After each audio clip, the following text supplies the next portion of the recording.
Let's move on now, and Australia is trying to resolve a Pacific leadership dispute that's threatening the unity of the region.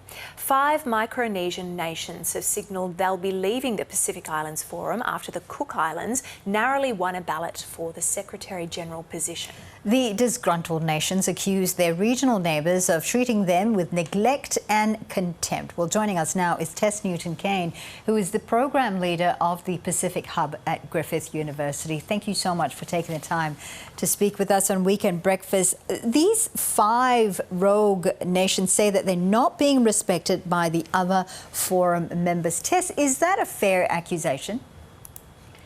The Micronesian nations who have signalled their intent to leave the forum have a number of long-standing issues around how they perceive themselves to be valued within the wider group.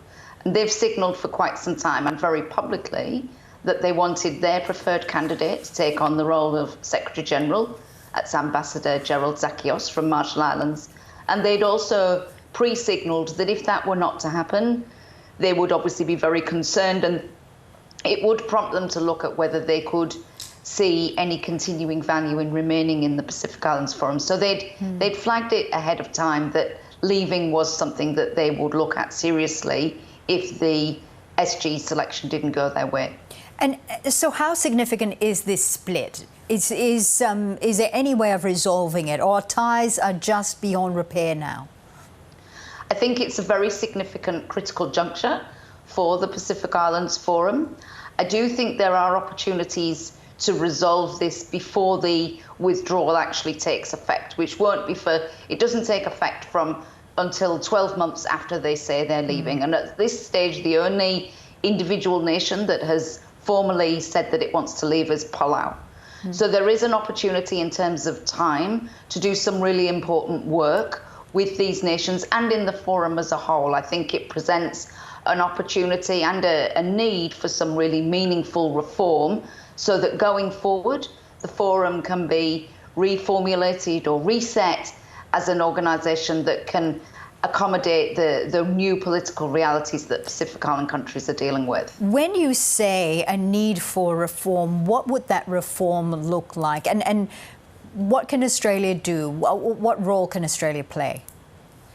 Well, I think the initial part of the reform, and the Secretariat has already been tasked to look at this, is around this issue of selecting the Secretary-General. So we've heard reference to a gentleman's agreement. We've heard reference to a 2002 process, which may or may not have removed the gentleman's agreement.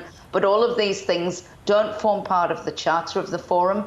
They've not been documented. They're not available publicly. So I think it's very clear now that in terms of what happens when it's time to choose another Secretary-General, we need to know that there is a much clearer process that everyone understands, everyone has full information about, and everyone is comfortable with.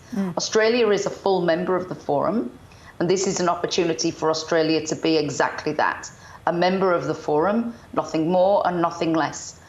I think there's a lot of shuttle diplomacy, a lot of rebuilding bridges with the Micronesian leadership that's required. I don't think Australia is the country best placed to lead on that. I think there are other agents within the regional leadership who are better placed to take that on. But Australia needs to make it clear that they are there to stand in support and possibly provide some assistance by way of secretarial resources or travel options so that people can, if necessary, get on planes and go and spend time with people and have proper, frank conversations with them about how this can be resolved, hopefully before August, when the leaders plan to meet face-to-face in Fiji. There are concerns over China's growing influence in the region as well. Do you see a possibility of Beijing being able to exploit the split in the group? I think that what we've seen happen in the last week or so adds another wrinkle to the geopolitical fabric, and certainly China's relationships with the region are part of that. Generally, China tends to focus on bilateral relationships rather than regional relationships. But certainly, they're all partners, whether that sit outside of the forum, which includes China and the US, which is also seeking to increase its influence in the region. They need to make sure that they are keeping a very close eye on this and that they're getting good intelligence and advice about what is really happening. I think it would be too simplistic to say that somehow China was involved in this. I think the fault lines have been present for a very long time and span a whole range of issues. Of the 5 that have left or have said that they want to leave, 3 of them are aligned with Taiwan rather than Beijing.